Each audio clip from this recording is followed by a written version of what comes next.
Welcome to the MotUS Edge, where we celebrate business, primarily youth sports facility management, leadership, and motivation. Co-hosted by Stacey Rowe, Cole Stott, Kevin Brubaker, and Casey Jones. We are here to fill your cup with knowledge, laughter, affirmations, and comfort knowing that you're not alone. You can and will succeed with the MotUS Edge.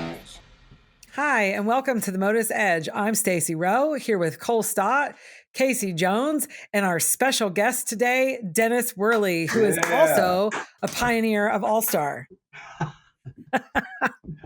Did you know you were a pioneer, Dennis?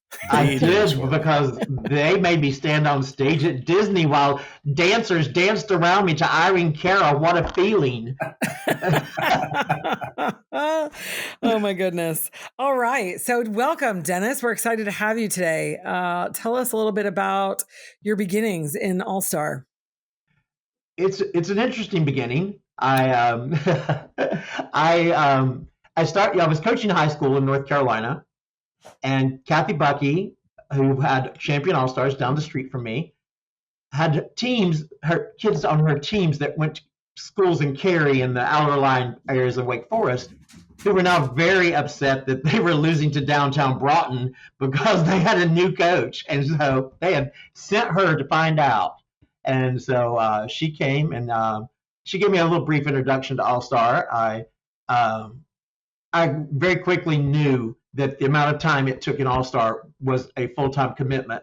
And at this time, I was coaching at Broughton and an assistant attorney general in North Carolina. And I just didn't really feel like I could take on much more from my plate at that time. So I told Kathy, thank you very much. I visited them quite often. And as it would be during that time frame, a lot of high school coaches were the All-Star competition judges because there weren't enough All-Star people to do it. So in like 1998, 1999, thanks to my friend Kevin Brubaker and some other people, I suddenly became on the national circuit for judging All-Star. And that's where, I remember now sitting there, Top Gun on the stage, next to Happy Hooper, judging with me. And that's kind of how it began. And, I often say it's a little bit like a 12-step program, cheerleading. Like we really know that maybe it's a lot, but we can't put it down. And that's a little bit of kind of what makes it work. It's almost the push and the pull, the yin and the yang of it. And for those of us who've been lucky enough to be on the participant, coach, and EP side, you really see it in all different ways. And when I stand there and I see it happening in front of me to people, then I remember, this is why you do this. And that moment is just a moment in their life. But the moment that Kathy Bucky walked into my gym at Broughton changed my life. People change your life when you never expect it.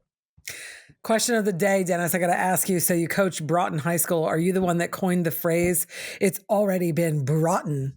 Well, I will date myself and let you know that it was previously to Bring It On that happened, that I was at Broughton. I really don't know where that came from. I will tell you that I did insist that everything that we wore said Broughton and not say BHS, because I felt like that is our name, that is who we are, that is what we want to be. And I was not going to raise money, stay up all night, practice all day to show up in Orlando with BHS on our chest. We're going to have Broughton on our chest if I have to tackle twirl that stuff myself. I am with you, Dennis. That is all about some branding right there. People need to know who you are. It is all about brand. I mean, if you don't know who you are, how do you expect other people to know who you are? Yeah, that's so. Dennis, talking about brand, I know one of the big accomplishments in your cheer career was All-Star Challenge. I think you also really involved in development of the International All Levels Championship, and then also the creation in the very, very beginning of the summit. But one of my memories of you, I met you probably, I don't know, in 2001, 2002. I can't remember the time when you guys were starting All-Star Challenge. So walk us through that. But before we get there, specific to branding, we were in a meeting. We'd all become part of varsity. We were in the boardroom. Everyone was so proud, bringing in their different, the different pamphlets and their advertising materials. And you guys came in with this, and tell me if you remember this. I do to this day, one of the best pieces I've seen in cheer. It was All-Star Challenge dates, and then it kind of folded out all over the place. And each city had a specific theme, which really was kind of eye-opening to me. It's like, wow, that is super professional, super well done, really well thought out, where the rest of us were just trying to throw pictures in and put dates and locations on a sheet. So to start and tell us about the creation of All-Star Challenge. And I know you and Don Collins, started that up. Well, that started, thank you very much. I still have it in a drawer. I pull it out all the time. It won lots of awards, actually national marketing awards that it won for that. I went to the University of North Carolina where Don Collins was the cheerleading coach. And for 4 years, I tried to please that man and never could. It was just never enough. And later in life, when I was practicing law, and then I began coaching at Broughton, we kind of rekindled our friendship of that time frame. And one day, first he asked me to come be the then Thalia judge at the very first All-Star Challenge in Jekyll Island. And so myself, and there were 3 other people. I remember Andre Greer was one of them, and Tanya was another. So there's 3 of the 4 of us. We were the Thalia judges. Now, what in the world was a Thalia? That was what Don had come up with because, he wanted to have another moment of some kind. Mm-hmm. And the event was a little bit of a pony circus. It was as well thought out as any event ever was at that time. To me, as a federal trial lawyer who did not understand where's the notebook? Why am I not turning a page? Why don't I already know what's getting ready to happen that we knew ahead of time? Don then brings me and says, well, what would you think about becoming my lawyer and taking this new company, which had only had one event that I deemed a pony circus, and turned it in and see what you could do with it? Well, after the first 2 or 3 months of the ink bill being exorbitant on the printer, like going through the ink like crazy, and he's like screaming at me about how much money I'm spending, then you see where the result of that became. Mm-hmm. That little ink cartridge was the little ink cartridge that could, and it took a company that was 4 people out of the car, wherever, just living, like trying to make it happen. And it turned it into something that when you got that star, you thought we were somebody. You were interested. You wanted to know who those people were. Because as a brand or a company, we only exist the days that we are transacting business with our customers. So I tell people all the time, we only exist 10 days a year. Because that's the only time we're actually doing business. The days those competitions open and close. So during those 10 days a year, you have got to be on fire. Like, you can't afford to have a bad day when it rains. Now, I also tell other people, investor-wise, if you had a company that did this well in 10 days, you'd have 50 of them. So stop complaining. But so I can take it both ways on that. But that's kind of where it began. Dennis, I remember those early days. There were the 3 themes at that time. There was one, Clash of the Titans, which was the original. And then the 2 in waiting, we'll call it, which were King of the Jungle and Return to Atlantis. They had not happened yet, but those were the ones that were already named. And they had, things that went with them, and that's why they were named those names.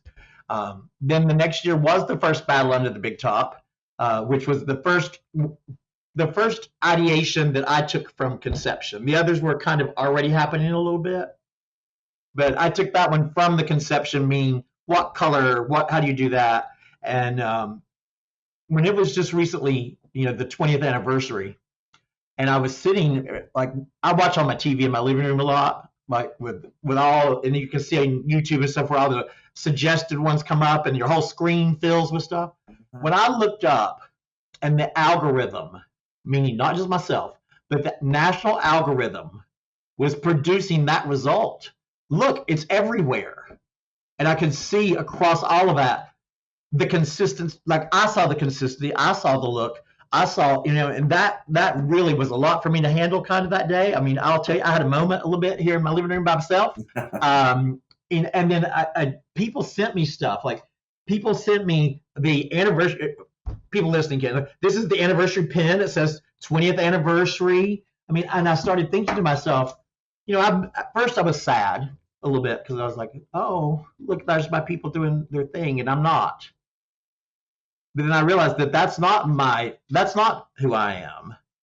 That while the job they're doing is fantastic and Lord knows I certainly could not do it over and over again. My job was done whenever I created something that had lasting effect, that had that moment. And it was time. It's kind of like a child almost. You have to put it down. Or as a coach, a routine that you love. And you have to put it down and move on to the next thing. And so that was a kind of a big old full circle moment for me very recently. And again, you just never, you go back to those core principles about what you learned. And Don teaches your life. You listen to Don Collins, there's a lot of things you learn in there. One of which is never ask a question you are not prepared to hear the answer to. That's a good one. Not that you already know, but you're prepared to hear the answer. And then the other is about relationships. I remember with many of you competing at our events, we wanted to know who you were. I came to your gyms. I didn't come to your gym to sell you something. I just came to see you. And that's the relationship building. That's the underlying, I tell people I'm a timeshare salesman. Sometimes I sell timeshares at 2.5 minutes a slot. But Dennis, but those type of things and just adherence to the brand, have a principle. Brand is not a backdrop. That came along. We started that a long time ago. But that's where my inspiration and purpose lies. And that has given me such great joy. And we had more brands. We had brands that did not happen. There were some brands that when we merged together were acquired by Varsity that went away that were getting ready to happen. Some of that was because, the cost. Only Don Collins would buy spewing fountain heads and things like that. And spend more on production than, anything else. But it's a quiet way of having strength. When you put out your brand and you do it successfully, you're selling. I feel like it's selling itself. That's why I'm a terrible salesman, because I feel like that. Come on, people, I've given you everything. There's no more. What else on the paper do you need me to tell you? Then, so that's not a very good way to talk to your customer. I like that quote about your brand is not just a backdrop. I remember I use it. I'm using it all the time right now because as I jump ahead into choice events. Our Winner's Choice Live event was originally a remote show that you were supposed to interact with through your computer and in your gym. And then COVID came along, and then after that, no one wanted to do that, even though ours was not virtual. Ours was an actual live competition, and you were interacting with it live. So you didn't send a tape. It was live, but no one wanted to do that. And also we learned, I should have known this, live interaction is difficult and expensive. Yes, it is. It's scary. It's hard. It's hard to do it. We had to do it during COVID, and it was so hard. Just such a man. Well, and then when we were all in COVID, and it came with a bad pill. So post that, I had to take that and turn that concept into what is now our live brick and mortar event. But whenever you see that big giant LED and all that stuff, and people are like, oh, that's not just because it's pretty, even though it is really pretty. That is the Winner's Choice Live experience that was originally designed. It's just happening in front of you. And the things that you would have watched on television happen in front of you up there. We don't go out in front of the people like you could do. They're right there. But we're still producing the show like it's on television. And so when you watch it on FlowCheer or any of the other type of things, you get all of the commercials, all the content, all that stuff in there with ours, because that's what they contracted for. That's why they came to us. So Dennis, let's back up a little bit to the early days of All-Star Challenge. And, I think some of our listeners, especially the younger folks on here, they don't understand how it was. It was just such a unique, you guys just had vision that really no one at that time had. I remember that was kind of around the time that I was getting my start in cheerleading. And you and Don invited myself and a couple coworkers in to judge one of your events. And I was just amazed at the amount of production that you put in. But I was also amazed at, like, I felt like there were 40 teams and you guys had 40 judges, and you fed us just these elaborate breakfast, lunch, and dinner. And I was like, how are these guys making money? Like, they've got to be losing money on this. Well, big assumption that we were. Big assumption that we were. But that was a thing. Like, we were like, there's no way they're making money. But there was a thing, a testament to the vision that you and Don had, because 20 years later, your creations are still going. But I think that's something that's inspiring to me. I mean, we're kind of getting into our own realm of doing some events, but, spending that money and having that vision up front, knowing that the rest will take care of itself later. Well, what that was really more about was we felt that you, me, the three, I think maybe some of you all judged or had experiences at our events on both sides of that table. First off, those who create champions are the best to choose them. That was my number one. Those who create them are the best to choose them. All I had to do was create a scoring system that was simplistic enough that my champion coaches could learn it quickly and apply it quickly, and that it would produce the right result. And I think it's so interesting, 9,000 scoring methods later, it's still the same winners, lo and behold, back when we were circling numbers, but I digress. But really what that was about for us was that our customers as judges, because remember, who understand? Who's going to be judging me? Yes, we put them up there, but guess what? When you go to their city, they'll be looking at your face up there. And so that immediately brought some level of trust, I think, that we had both with our customer and with our judges. And an inside joke is you don't speak poorly of your country club. That's what Don used to say. You don't speak poorly of your country club, ever. So by inviting you into our club from that side, you are now a little part of us. And we hope that when we had the inevitable conversations in the bitch box, as we named it, which kept around forever. But we did have a nice sofa in the bitch box. Remember, it was sofa. I remember but that. We wanted to talk to you, and we knew those moments would happen. And in those moments, we would rely upon our relationships.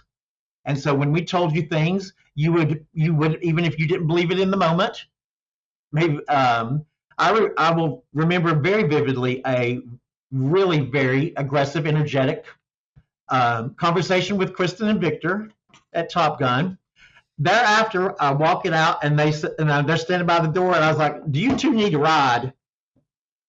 And I took them to the hotel. We laughed on the way there because we knew that while we were unhappy with that situation, and that it was in fact potentially unfortunate for someone, that's just what it was. It was just unfortunate. It was no derelict of duty, and that's the kind of relationship building that you have to have, and that's what's missing now. Don saying that, because we would come in and he hey, I just want all my friends to come together on a weekend and let's have a great time. Let's have a great event. And that's really the way it was. And that's those early days of All-Star Challenge are where I built some long-lasting relationships that are still part of my life today within the industry. And you guys were part of that. You brought us all together. And one thing that's huge for me, I think in the early days of All-Star Cheerleading, we were fighting with the gym down the road. People were bitter, and it was just this battle against each other to get kids and to do these things. And that's one thing that I've worked hard on, is to try to, hey, we're all in this together. We're all in this for the kids. So let's work together. But I think you guys, even though we were still fighting back then, that's when that's when everybody sort of met and started to understand that, we're all going through the same struggles. So we're all doing the same thing. We all get upset with our scores. But I think you did exactly what you said. You built a level of trust. You allowed us to be on the stand and to basically judge our competitors. And then when they came to our town, then they got the opportunity to judge us. So, and that just didn't happen So you guys were really visionaries in that. And I appreciate the relationship. Well, thank you for participating. I remember the year I took out an ad in American Cheerleader, and because I called all the judges who were going to judge that year, and I was like, we believe you in a trial by a jury of your peers, and so we're proud to announce our judges and put all the names in the. Those are the type of things that we did that were probably, some PR firm would have a cow. A lot of crazy. There were so many stories that in the marketing that no one even knew was the story. But it was a story for me. I need a story, by the way. I need a story. I need something to believe in. And to me, that just makes it possible to sell itself. And you mentioned, they tried to round us all up with all levels, meaning because that was everybody and anybody. That were varsity members. There were jam brands. There was everybody and anybody in there trying to do that. And we did do 6 events on the same day. Together with our partners, we did 6 events on the same day around the country, producing winners that then went on to their virtual championship the next weekend. And it was a massive success. I mean, it may not have been the shebang that everyone hoped it would be, but I can tell you, I just happened to have that notebook out yesterday. That front page was a success because it was tons and tons of competitors across the country, and it did then spur or reinvigorate that interest of having the opportunity to compete against each other in person, which, I believe spurred the underlying tones of the summit. It was the 3 previous years of all levels that really brought that to the forefront, and also brought to the forefront that we were, and I feel like we still are, somewhat regional as a country in competitive cheer. That it is not one size fits all still, and that the things that are important in one region are different in others. And when you become that national brand, which was my first experience, we were a little all-star challenge. We were my red suitcase and wherever it would go. But that was very enlightening. And so when I remember being in those early summit meetings, which at that time was called Unnamed Cheer Project Number 5, because I refused to allow conversations of what to call it and all of it. I remember the very first meeting, actually. And all these conversations, well, what we could call it this, and we can have it here. And I was like, we don't even know what we're doing. Let's see if we don't plan this from the back end. And by the time it comes that time, I bet it will have named itself. Yeah. And so that whole experience through bringing that into that national brand, what an opportunity it was for me. That's really interesting how you explain sort of how the summit took shape, because it was built backwards. You just joggled my memory there. I forgot about what was it called? The champion? International All Levels. I forgot about that. The big thing was, I remember it was really cool. The downside of it was, I think I recall we had a team that did really well, maybe won it. And then we got a cup. We got our, whatever the trophy was. I think it was a cup. Oh, from International All Levels? It was this giant star thing that went up with stars spinning around it. It was a great trophy. I love that trophy, actually. Yes, it's one of my favorites. But the problem was, we got it, and I remember getting it, and by the time we got it, that team was not a team anymore, because we had already gone into tryouts, and it was the next year. Yeah, that was kind of the challenge of it. So, but it was a challenge to get the people to buy into that aspect of it. But it also brought international teams into the picture for the first time, because it laid the groundwork for the end of season event. And then looking at cheerleading, we all know what it is. To begin with, it was like there were these 2 national championships, and they were a big deal. And then the next thing you know, there were 250 national championships on any given weekend, and it was no longer a big deal because everyone could become a national champion. And that is not unique to cheerleading. The same thing happens in baseball. How many World Series are there in 12U baseball? There's probably 5 or 6 big ones, and different ones and different tournaments every weekend. So I think that's pretty cool, because that's what took it to the next level and really started to create these end of season events. And, the summit's huge.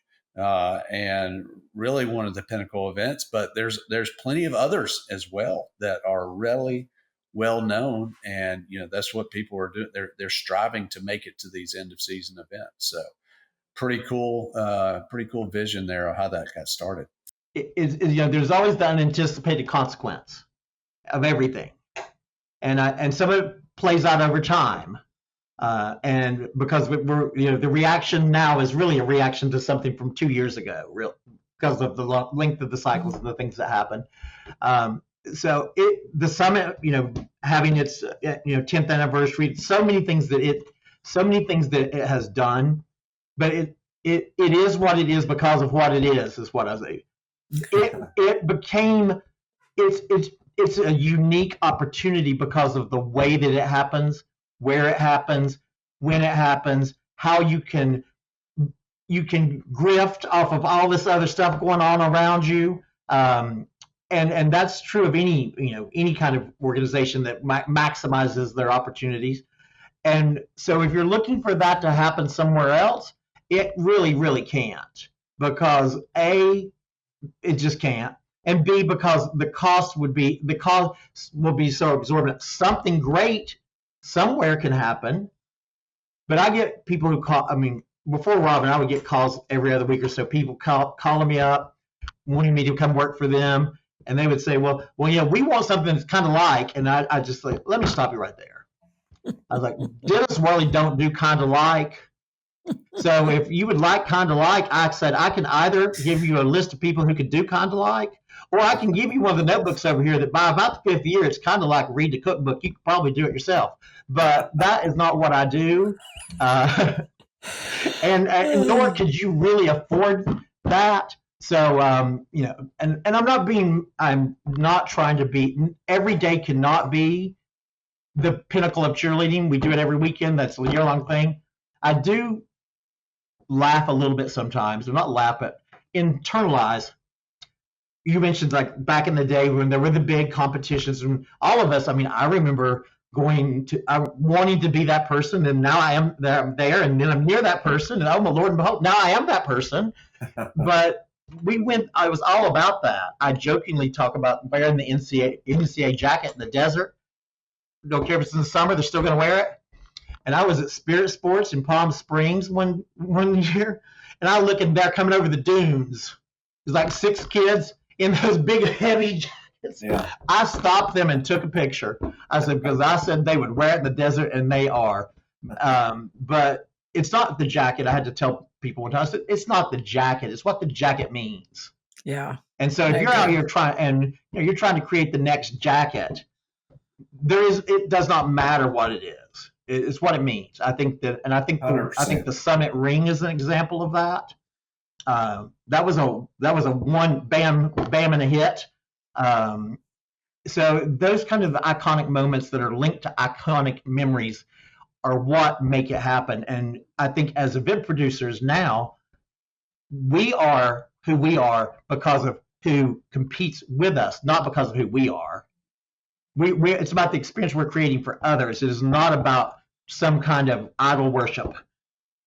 And it's very hard for people who don't come from competitive all-star cheer to really understand that there is a huge difference between the two. And both are great. Both are great. And I'll talk about scholastic cheer, for example. I love scholastic cheer. I love everything about it for what it is. But it is definitely something different. I agree. Well, Dennis, you touched on. Sorry, Stacy. No, go ahead. You're good, Cole.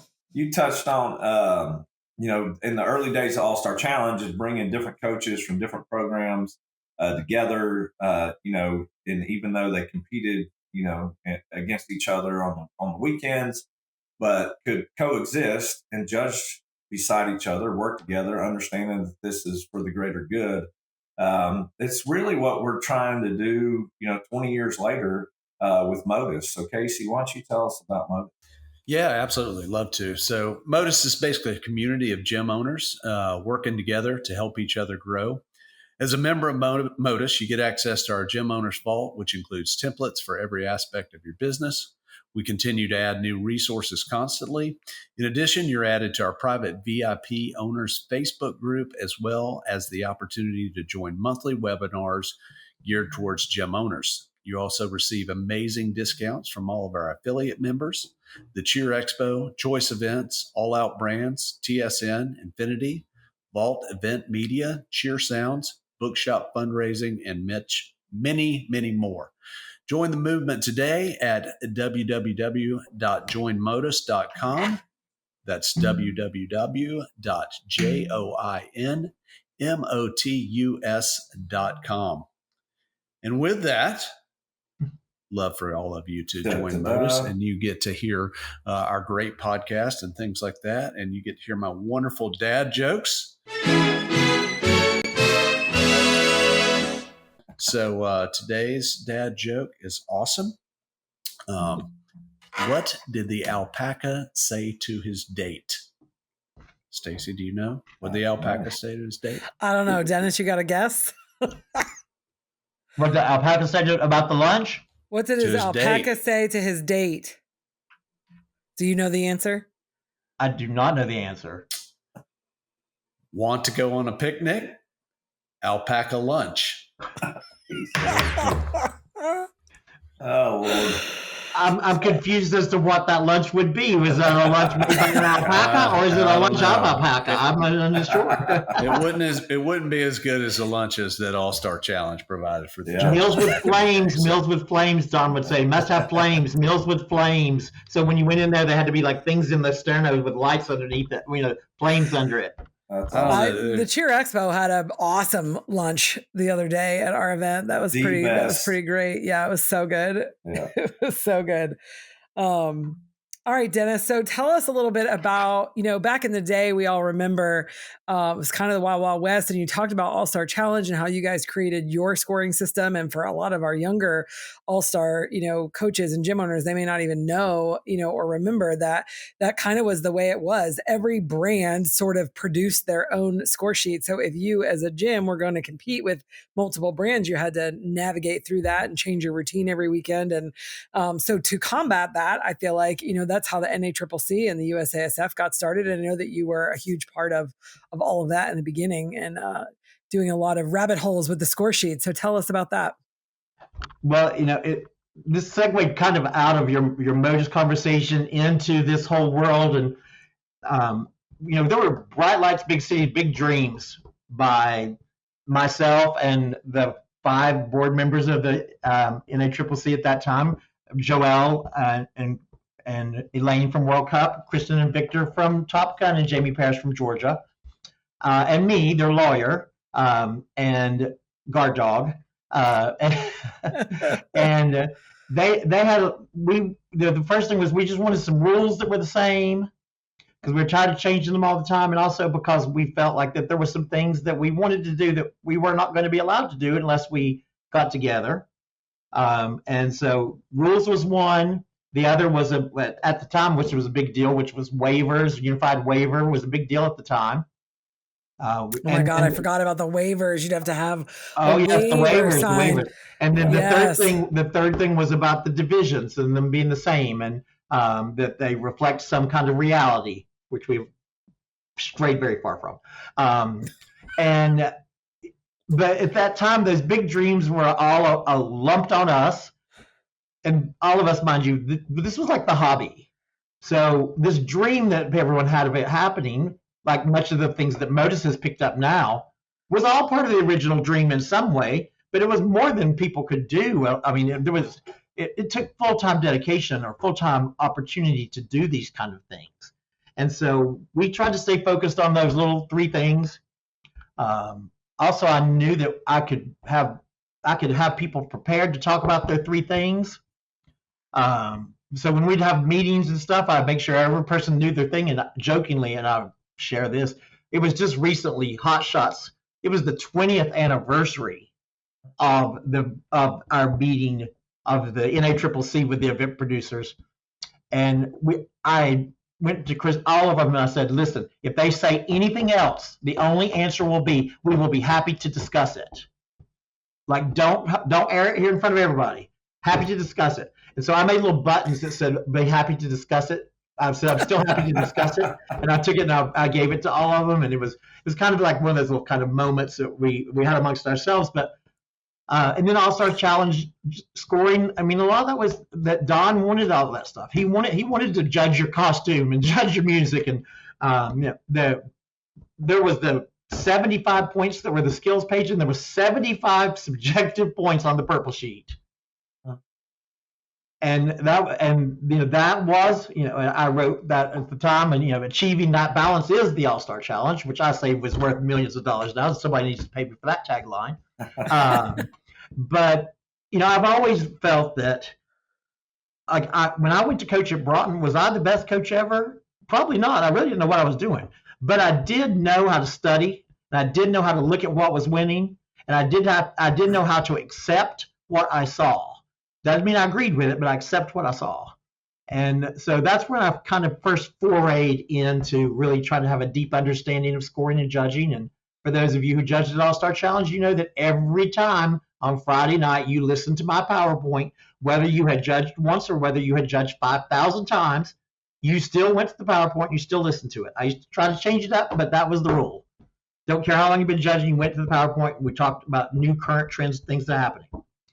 And after we were acquired by Varsity, we went 2 years still adhering to our score sheet, me throwing a fit, writing press releases about it, because I felt it was so important to the brand, and I felt it was important to our customer.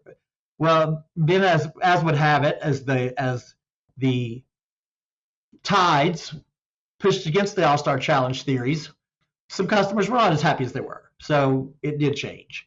But much of scoring now is, in some roots, a little bit of All-Star Challenge underpinnings, the way that it goes through. Do you remember when you had to judge every category, and you had to judge every? You had to do it all. So it's some of it's still underneath there. I hear it a lot of times. Everybody knows what most is. When they say most, well, you remember coming to my meetings. Most was what I described whenever someone owed you $20 and I paid you $18. That was most. So that's whenever, because I was like, I don't understand why 10 was not most. Well, I don't understand why average is not average. Like average, you could say you made up a new definition of average. When you were looking at majority. They made up a new definition of majority. No wonder nobody knows what to do. They didn't get the memo. And they didn't get the memo last week, the double secret memo that told you that you were supposed to do this, that, and the other. But I did not know what I was doing when I first went to NCAA All-Star, because I wanted to go see what I was being judged against. Just like any coach wants to see what they're being judged against. I wanted to see what standard I was being held to. So I had struck up a friendship with Jerry Delatusa at the time, and I called him and I asked him if it would be okay if I came. Because I still to this day believe that if you're going into another event producer's home, that you should have the common decency to call them up and say hello, and would you mind if I came? And if they mind if you come, then they've got a problem and I don't want to go anyway. Because most people will be, thank you, I'm glad you're here, be glad to have you. And so Jerry Delatusa invited me, so here I go. And I'm sitting there and I'm watching, and I'm like, what is this? Because I hadn't gotten the memo. Like, I didn't know that you had to do that before you did that. I thought that there was some compulsory sheet somewhere that told you what you had to do. Because evidently all the people who were winning must have the sheet. So I studied it, and by the next year, I had pretty much figured it out. And I remember Roger Schonder sending people over to me to ask what his D score was. Because that's the score I had given his routine right after it went off the mat. Because of how he would jokingly the D score, as in the Dennis score? The Dennis score, yes. He wanted to know his Dennis score because that was more important than what the score sheets were going to say. I love it. And I am not like omnipotent or whatever. I can just tell you what I'm seeing. I can tell you what's happening. And so that's the way I was able to figure that out. And I could usually hit it, to about 2 decimal places sometimes. So that brought in the math of me to the world. And so then we go through the 1, 2, 3, 4 United States All-Star Federation scoring committees that I've been on, 4 different ones, to try to come up with some kind of universal score sheet of some kind. 4 failed attempts, 4 failed attempts. Well, it's so tough. And Dennis, I think, we talk about this all the time. I think scoring is the most important thing, me personally. It is why we're there. But, the thing is, when you put scoring and business together, then those things conflict, and I feel like today's score sheet, the United score sheet, I mean, I'll just be honest. I feel like it's a feel good score sheet. You show up, you do these skills, and everybody's going to pretty much get the same score. And there's very little separation, and there is not. You're correct. There's 5.6 points on the entire score sheet that are even in play at all. If you do the recipes of the rubric, if you do the recipe on the rubric, you will get those points. It is 5.6 points. I have an entire seminar about those 5.6 points, because if I were a coach, I would only be doing those 5.6 points. Right. Those are the things that are somewhat concerning to me in our future, because I think the things that ultimately make us can be the things that break us. A prime You're example. not wrong, Chase. I mean, this a million divisions because we believe we need them, or every time that there's a presumed problem that we band-aid some problem somewhere, when in reality, I have an opinion about this. Obviously, I do. Well, we all do. But I mean, that's a great one right there, because you talk about the divisions. That is literally level play, coming out of cheer sport. I mean, that revolutionized the sport. That allowed us to have a functioning gym business that could literally keep us in business for an entire year. We could actually hire a full-time employee. None of us would be sitting here talking to each other. Correct. But it has gone astray. Correct. We turn that, you level play into basically, here's a division for every single thing you could think of.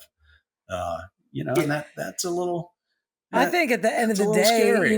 there is some reality. People may not want to admit it or acknowledge it, but at the end of the day, it is a performance-based activity, and there is emotion involved in that. And so there are going to be some times where you just put a routine on the floor and the people watching it it feels good. It just captures them in the heart, and the score, to some degree is reflective of that. And I feel like we've gotten away from that. I personally think we should bring back more of that, because that's kind of what made the sport what it was. I feel like Isn't it called cheerleading? I mean, I know that we don't have teams, but we still have crowds, and the way that we influence, encourage, and move people is at the very essence of what cheerleading is all about. Yeah, so the fact that it somehow translates into this now performance-based activity, which is what I call it, by the way, is not surprising. What is surprising is that D2 teams inherently feel that they're at a disadvantage against their D1 counterparts.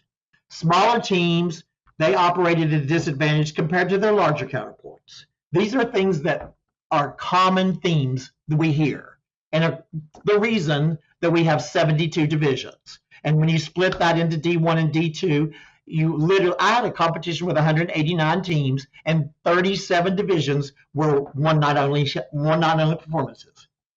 It was so prevalent that we created a thing called the Winner's Walk, where we don't call out those divisions, the people who all are in those divisions by themselves. We put them all out there. We put on the music, Winner's Walk. We put them in their regalia. We parade them down the center. We wave, clap, yay, off you go. Because that we save those moments for when those people are involved in other things in the event, like specialty awards and jackpot wheels and things that really matter, because they already knew they were the winner. And the kids, and I use the Stingray example for this. When I see them in a division by themselves, they sit there and then they win, and they're almost like embarrassed to stand up and yay for themselves, because they know that they just did their thing. So we try to turn that into some. But the point of this story is that when coaches come to me and they tell me these things, I know that is they're not lying. They did lose, or they did have an unfortunate incident, or they did have something, but my mathematical study does not suggest that the reason for their unfortunate situation was either the size of their gym or the size of their team. And I tell you that from the standpoint that I took over 2,000 performances from 7 competitions across the country of the largest ones. We're at Cheer Sport where there are 119 teams in Junior 2, or at NCA where there was 164 in Junior 3, and they were judged across multiple halls by multiple panels. I'll give you that. But I pretended like they were all in the same competition, and I took all those numbers and within the competition I combined them as if they were judged by the same panel. Because a rubric scoring is going to drive that scoring to a pretty reliable point regardless. As we spoke of earlier, the standard deviation that's even allowed will take into account a lot of those. I did that, and then I took major competitions from the East Coast and the West Coast, and I combined those all together to where I had divisions of 500 and 600 teams. And so before I looked at those results, I thought to myself, if these premises are true, and I color-coded it. So D1 gyms were blue and D2 gyms were yellow. Large teams were green, small teams were red. Color coded them. And so before I hit that render button over there on the right-hand side, I wrote down, if these premises are true, what I should expect to see when I hit this. I should expect to see at least patterns or groupings where grouped together, here's the D1s, and here's not exact, there would be variation, but I would expect some form of pattern. I hit render, and it was like a bowl of Fruit Loops. Those colors were all over the page, up and down the page. There was no rhyme or reason going on. And if that's the case, and this is what I did, I took all the deductions out. So these are all those raw scores, percentage of perfections. This is what was cooked up in the gym before they rolled it out there. And it is all over the place. And then I would start looking to see if here's a pattern, but then there would be some other explanation of that pattern. Like, oh Lord, the A panel was happy, because you can look down through there where the A panel, those teams off the A panel, there were 14 teams off the A panel in the top 30. They ate Fruit Loops that morning. They were excited. They had their sugar high. I assure you that when they did the schedule, they did not intentionally put the 15 of the top 20 teams in the A group. Whenever there's a B, C, and a D, and you look way down there, and then, by the way, I took all the names off of this. I took all the gym names off there. It was all anonymous, because I didn't want a preconception. I didn't even want to have a preconception myself. Yeah. And so what all this proved to me basically was that whatever the problem we're having in this, that it is not D1, D2 largest school, and that we continue to act like it is, and we continue to make the situation worse by adding more divisions and adding more opportunity, and then band-aiding over here somewhere in the scoring, when in reality it is something else. I don't know what it is. I wish I had an answer, but the answer is not yet another division. Mommy and me does not have to happen. You do not have to perform with your child. I mean, it's like we could. It's a great idea. Well, I'm glad Kevin's not on here. We would have that at the next Cheer Expo. We all know this. This is eating us alive. This is eating us alive from the inside, when the parents pay lots of money to come to an event and their kid has no one to compete against. And they run through like a cattle call. They don't even experience the event that they're complaining about how much they had to pay to get into. And quite honestly, if all I did was cattle call through, I might myself. But these parents don't even have an idea of who their children are losing to. So they don't even see, assuming that they could see through their, rose-colored glasses and iPads, that what was happening. But there's just I think that's an important point, and it's something that has changed. I feel like too in the new, back in the day, it wasn't so readily available to watch all the teams, and people used to come and support and watch, and the venue would be full, and there would be so much energy and excitement because they wanted to see all the different and unique things that the teams were bringing. But it has become kind of so cookie cutter. I feel like a lot of people they watch their kid and they're gone. They don't even sit and enjoy the other performances, because it's essentially kind of an identical carbon copy, one thing after another. And they can go and watch it on their phone at the restaurant across the street. Because that's the thing.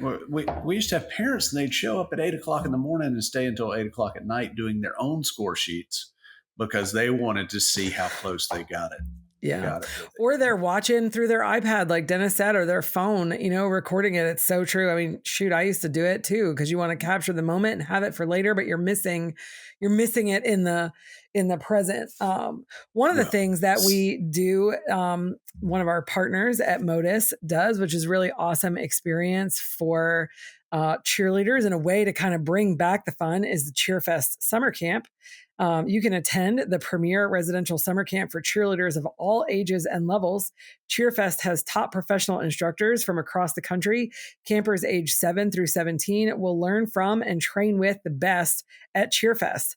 Athletes are broken into age groups, so they receive the highest quality of instruction in jumps, tumbling, flexibility, dance, and conditioning while enjoying the ultimate camp experience.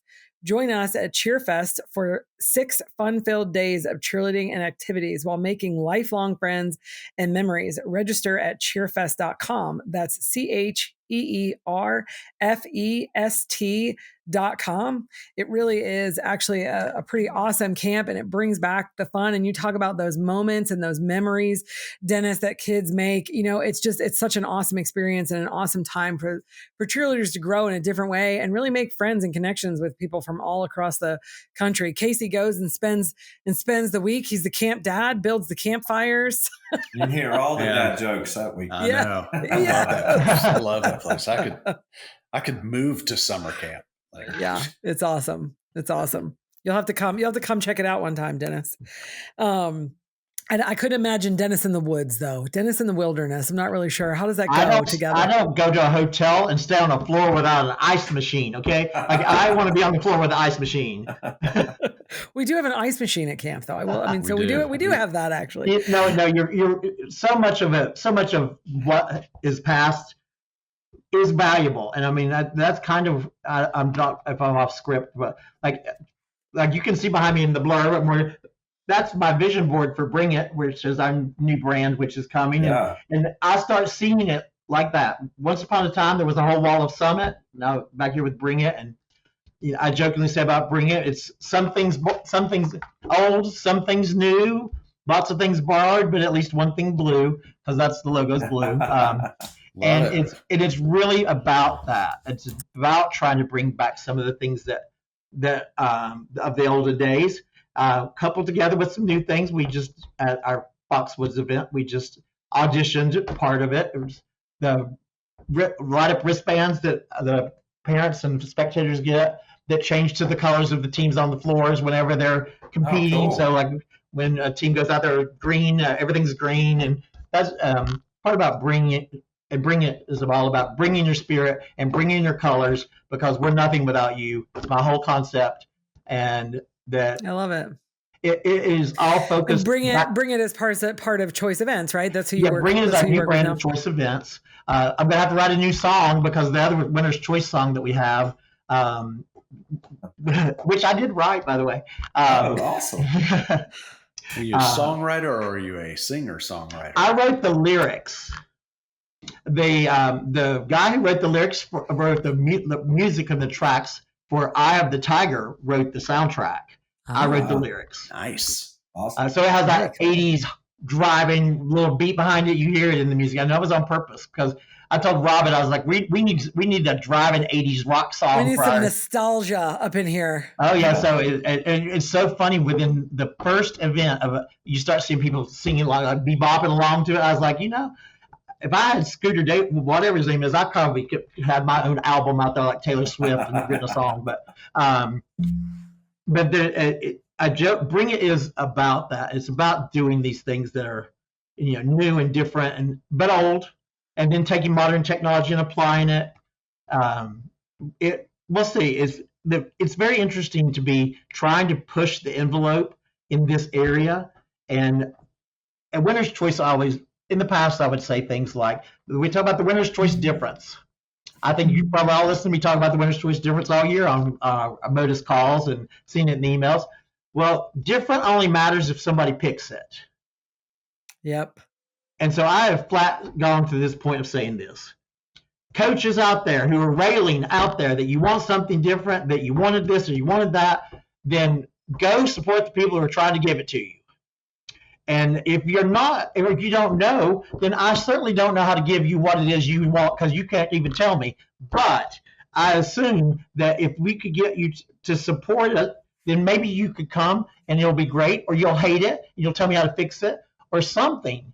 But a choice is only a choice if you make it. And so I've now turned that around and we ask people, do you feel like you chose wisely? Like kind of from Indiana Jones, and choose wisely. Did you choose wisely? And we have to, as event producers, walk that line about encouraging our customers, and then also kind of challenging it. I challenge them to step up to the plate when I've given you something, what you've asked for. And if I'm not giving you what you've asked for, please tell me what it is. I'll help. We'll figure it out together. I love it. And I love that vision. That's the thing of we can't anything that stays the same. It really just dies, and there's often talk, especially not to age myself, but I'm getting into that age group where I'm trying not to become an angry old man, and I don't want to be that angry old man that just sits around and kind of gripes about, man, I wish everything was the way it used to be. Nothing is the way it used to be, and if it is, it's dead and it's no longer. So that's pretty cool that you guys are. This is the perfect. This is the perfect segue into our Simon Sinek quote. So, Dennis, I'm a little bit obsessed with Simon Sinek. Our listeners know this by now because we talk about it on every podcast. But I love Simon Sinek. I think he's amazing. I got to meet him one time. I know he remembers. Of course. And we always choose a Simon Sinek quote on the podcast. And I try to choose one that I think is appropriate for our guest. So the quote that I have selected today is, an excessive drive for order interrupts the beautiful chaos needed for creativity to thrive. So what are your thoughts on that, Dennis? I would rephrase that a little bit to say, I do not do creativity by committee, which is a little bit about what that's talking about, is that I enjoy collaboration, and no doubt that the achievements that I have been able to make have been made through collaboration with others that were able to bring about a vision. But someone has to have a vision first. And that person has to be allowed to have their vision, or else you never get a full understanding of what could be. And whether you do or do not accept what I've given you if it's a private client, that's really on you. But that is so important in the creative process. And I can't even tell you enough about what it is sometimes. Like I told Robin last week, I said, that idea is about right here. That means it's like I've had it again. And then last night I had to make it happen because she is screaming about, I need to make that order. And so I was up in my kitchen with crepe paper, pens, paper, cutting things, looked like a craft show. But to bring your vision to life. To bring that tiny piece of it to life. That tiny piece that will not matter to 90% of the people maybe.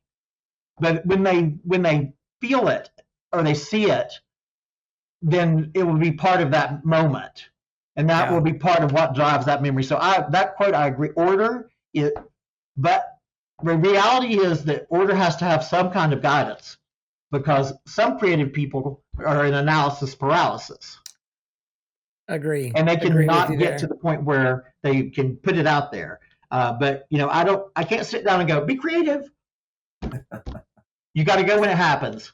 So Dennis, I do agree with that. Before we wrap up, I have one thing that I feel obligated to our listeners to make them aware of is probably over the last 25 years, Dennis has given out more free legal advice to the cheer world than any other human on the planet. Is there a process that people need to go through to get that free legal advice, or a form somewhere online? That day two roads diverged in the woods. You know that poem, right? Yeah. And the poem says, I took the road less taken. I took some road right down the middle. I didn't even get on a path. Because on that day, had I had this thoughts, I would have opened up the Dennis Worley United States Center for Cheerleading Litigation. And I would have had a hotline like if I was, Morgan and Morgan for the people. It would have been like that. You're the nonprofit cheer attorney. I am the nonprofit, but I get great joy out of that.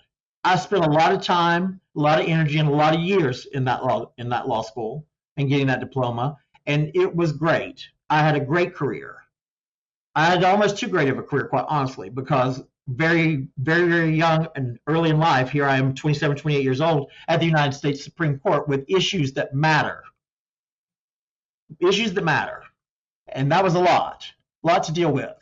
But it also shows you consequence. Like when we're at an event and people are losing their mind, and I'm like, no one here is strapped to a gurney and we're waiting for a governor to call. That ain't happening here. That's called stress. This is cheerleading.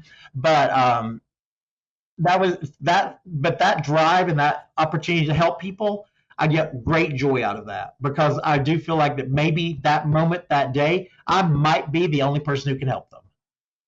And to have that ability to be consequential in someone's life is a gift from God. I have had many people be that to me. And I get a little teary-eyed. Elaine Pascal came to my event last weekend, and she walked in and hugged me, and I had to leave the room. Oh, because I was like, I can't be seen like this in public. And like with Don and Elaine and Robin, who rescued me from immigration law. That's where I was before she rescued me. These are people who, in a relationship, changed the direction of my life, changed my experience, and I believe changed other people's experience through me. And none of it was planned. None of it was an idea. None of it was like a path I got on. It was the culmination of doing the next right thing, the next right day. And maybe it was planned. You just didn't plan. Well, somebody had a plan, but last time I heard that person is not real keen on giving you a forecast or a preview. No, he just takes you where you're supposed to be, and you just need to let it be. When I sit, like I always at the end of the event, usually the judges stands already cleared, we're giving the last awards. I would usually go up there and just sit by myself a minute and kind of feel the moment. Because if I'm not feeling something, then other people probably didn't feel something either. Yeah. And even though I've seen it a million times, I still get that little moment, and I'll call up people. I recently called Don and I said, I have a question I'm prepared to hear the answer for. I asked the question and he said, absolutely not. I said, okay. Because when you have people you trust like that, who know you and know what you're trying to accomplish, it's also a lot of pressure. A lot of pressure to live up to your own version of yourself. Yeah. But it's fun. We thank you so much, Dennis. Thank you guys so much. Are awesome. Even MotUS in the first year has given me so many opportunities to speak to gym owners, to be involved in the things that you do, and that doesn't exist anywhere else. And I'm not faulting anywhere else for not having it, because look what it takes just to do that from you guys. So imagine trying to take on everything else that these organizations have tried to do. I think there's a lot of good, meaning, and well-intentioned people in our sport. I feel like that we're all trying to do the next right thing. We've got to get better at talking to each other about it. I agree. That's awesome. Thank you, Dennis. Thank you so much for coming on. And if any of our listeners want to learn more about Dennis and his story, he will be in the Pioneers of All-Star along with Don Collins and Robin Coe, all three of them actually. And you mentioned Elaine. We got several other amazing pioneers that'll be in the book that'll be coming out August of 2025. Be sure to follow us on YouTube at the MotUS Edge Podcast and Instagram and X at Join MotUS. And follow us wherever you listen to your podcasts. If you like what we're doing and you want to hear more, let us know. Thank you so much for tuning. Thank you for listening to the MotUS Edge. We hope you had a blast. Join us next week for more on business, leadership, and motivation. Subscribe and follow the show where you get your podcasts. Subscribe to our newsletter at joinmotus.com. The MotUS Edge podcast is produced by ClantonCreative.com.